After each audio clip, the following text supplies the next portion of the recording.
My name's Elise Underwriter, and I'm doing a presentation for you all on the sense of taste. Hope you enjoy it. The word taste, or gustation, to give its full name, refers to what is detected by the taste cells located on the front and back of the tongue, and on the sides, back, and roof of the mouth. These receptor cells, or taste buds, bind with molecules from the food or drink being consumed and send signals to the brain.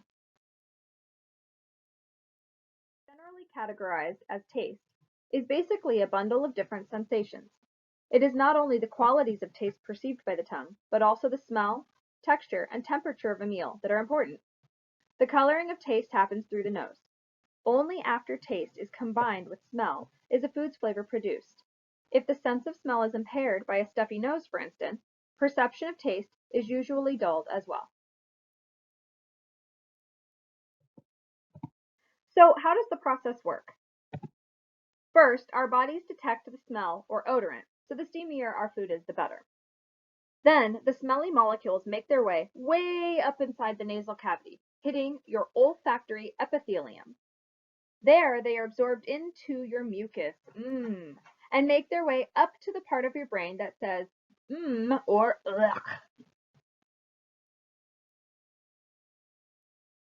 Fun fact, did you know that your nose can detect about 10,000 different smells?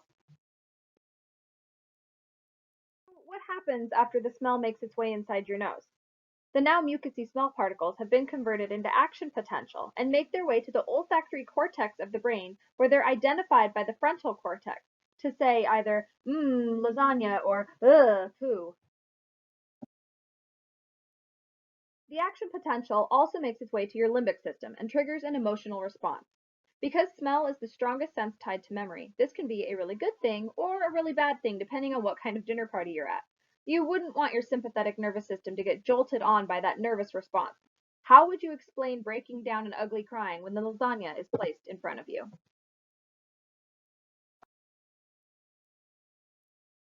Here's another fun fact for you. Did you know that taste is 80% smell? Okay, so the smell made it to the brain. Now what?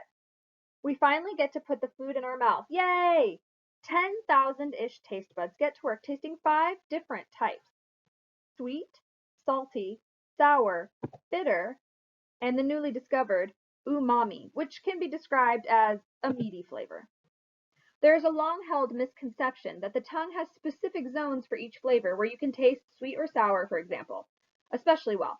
But this myth is based on an incorrect reading of an illustration of the tongue. You can still find these zones in many textbooks today. Sweet, sour, salty, bitter, and savory taste can actually be sensed by all parts of the tongue. Only the sides of the tongue are more sensitive than the middle overall. This is true of all tastes, with one exception. The back of the tongue is very sensitive to bitter taste. This is apparently to protect us so that we can spit out poisonous or spoiled foods or substances before they enter the throat and are swallowed. All of these different tastes take different paths to the brain. The action potential of the taste stuff is taken to the gustatory cortex in the brain via the 8th, ninth, and 10th cranial nerves. This triggers all of the digestive stuff that happens once you eat. And there you have it, folks. That's how the sense of taste works. Thanks for listening to my presentation. I hope you guys enjoyed it and learned something fun. Have a great night.